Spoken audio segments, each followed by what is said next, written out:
I go now. Never lie. Right, man. More this life, man. Man, it's out alive. Never lie. Catch you out alive. Never lie. Nah, man, alive. Balance, I go balance. Well, buddy. Bah. Man, you see? I mean, Police, I can tell you something. Or you can slap with every single one of them. And I don't want nobody come ball, you know. I don't want a soul come shed. No, you water. You understand? Them a boy if you underground. Right now.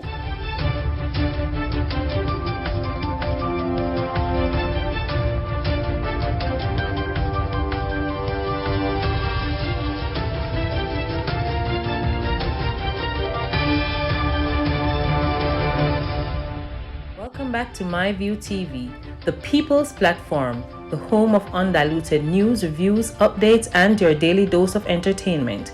Don't forget to hit the notification bell, leave us a comment, like, share, and subscribe. I don't bring nobody forward in your cheer for me. Everything what you see up my natural talent.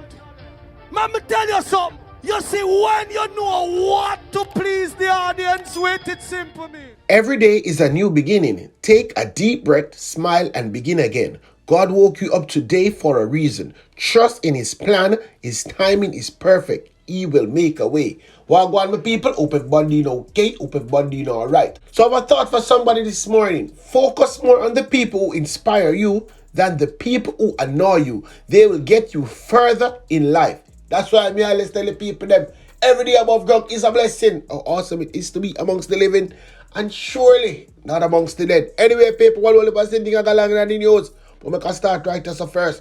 A 31-year-old St. Andrew chef who shot his 15-year-old girlfriend. Let me repeat again. A 31-year-old St. Andrew chef who shot his 15-year-old girlfriend in Civil Garden, St. Andrew in 2017. A plea deal. Amar Fairweather entered a guilty plea to murder when he appeared in the Open Circuit Court on Wednesday, but pleaded not guilty to illegal possession of firearm and illegal possession of ammunition. He was remanded for sentencing on November 29. Fairweather, who has been on the run before he was captured in 2020, reportedly murdered Jose Marti High School student Denise Holmes at his home after she sent him text messages ending the relationship. The fact outlined in the matter are that on December 21st at approximately 3 p.m., Holmes was at his home with other family members preparing for Christmas. Fairweather entered the yard and was seen going inside her cousin's room with a pistol. Shortly after, a loud explosion were heard coming from the room. When the family members rushed into the room, they saw Denise on the ground with blood running from her head, while Fairweather was seen standing over her with a gun in his hand. Fairweather was asked, "Why you kill her?" And he said, "I know me kill her. She a idiot, and she kill herself." He was asked if she was dead, and he replied, "She must dead." The accused then retrieved the spent casing, put it in his pocket, and fled the area. He was later held in Clarendon on June 15, 2020. But all my police say that, really, I tell me, say, this boy from 27 just go also. Slap him, should I slap him? Anyway, people, police are proven that a man suspected of being linked to robberies committed in Manchester was arrested during a raid in St. Elizabeth Tuesday morning. Head of St. Elizabeth Police Superintendent Kenneth Chin, who left right now Portland, never do nothing. St. Elizabeth going to do the same thing, said that about 3 a.m. officers from St. Elizabeth and Manchester conducted a joint operation in St. Elizabeth in search of wanted people. Targeted raids were carried out at two premises at New Building District. During the operation, a 40-year-old Mason was arrested on reasonable suspicion for robbery committed in Manchester Division. Among the police division and the citizens continue to reap success as we seek to apprehend wanted person, displace criminal elements, and disrupt their life. Superintendent Chin is urging citizens to be vigilant, bring to our attention suspicious personal activity as well as persons known to be involved in criminality. He said, "We are appealing to our citizens to report the act of criminality at any of the following numbers. The Black River Police at 876-965-2232. That's 876-965-2232. Black River CIB 876-965-2026. 876-965-2026. 119, or you can call Crime Stop, a matter of fact. You can't tell the criminal them who want to find them to select them too. Make the police them just come pick up body. Anyway, people, the boy them still lie down on the ground. Let me tell you what I want for them now. Detain car thieves who should be dead are a part of a criminal network, cops says.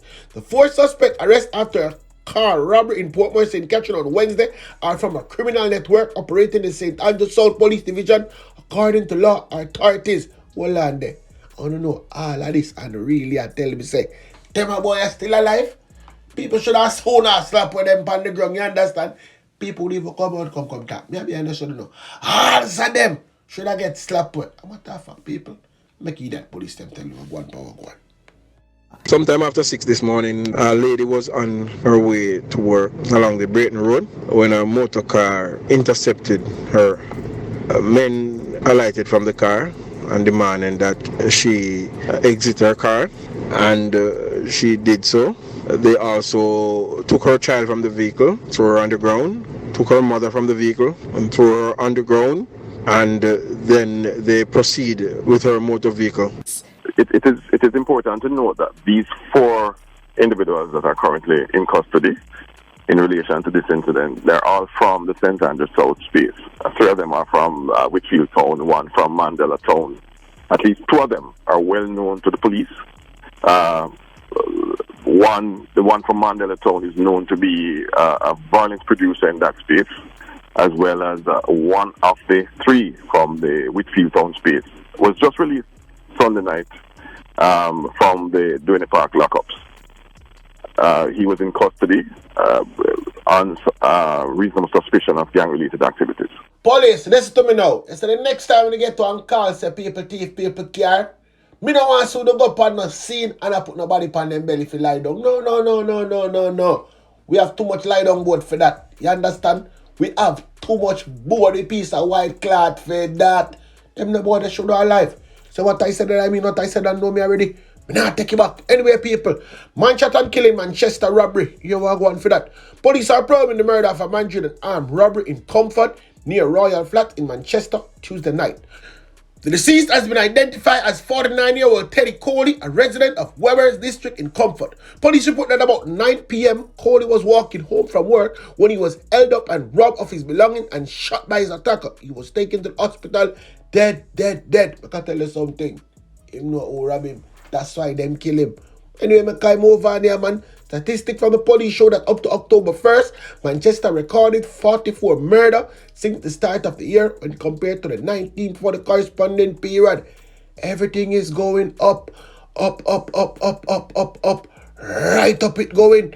Anyway, people, make I go to some more news. A motorcyclist who was injured in a crash along the Roundhill Main Road in Hanover yesterday afternoon has succumbed to his injury in hospital. Him never dead past spot, you understand? Carried him to the hospital and him dead. He has been identified as 27-year-old Wąlter, who is of a Johnstown address in Lucy in the parish. It's reported that about 1:30 p.m., Cąught was riding his motorcycle from the direction of Montego towards Hopewell.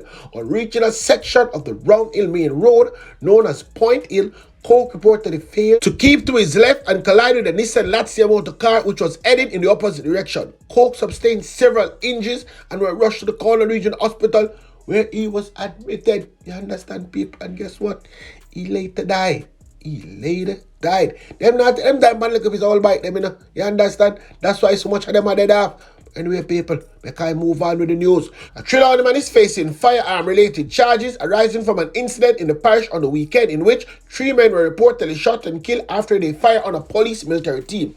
Owen Hines, a 38-year-old fisherman from Egg Settlement, where the killing occurred, was charged on Tuesday with illegal possession of firearm and shooting with intent. His attorney, Devon Collins, confirmed. But Collins said there are over 25 witnesses who can confirm that Hines was never in the possession of a gun and did not fire anybody.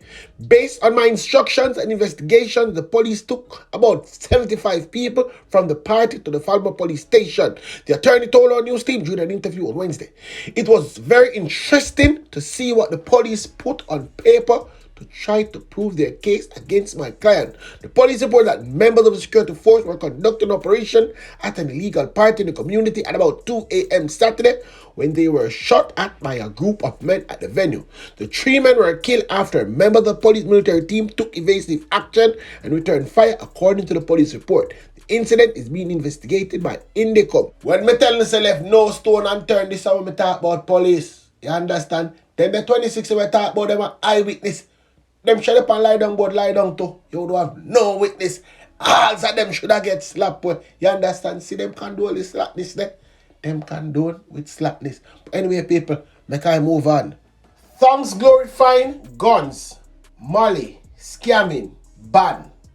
And one whole heap of people I make one whole heap of nice. But anyway, I could talk to the information minister. Here wagwan, power wagwan. And then we will raise upon it. Okay? The Commission's responsibility is to govern the content based on the Radio Rediffusion Act that is broadcast by its licensees. The Act and the regulations are very clear that you cannot promote illegality or you cannot promote content that violates your license.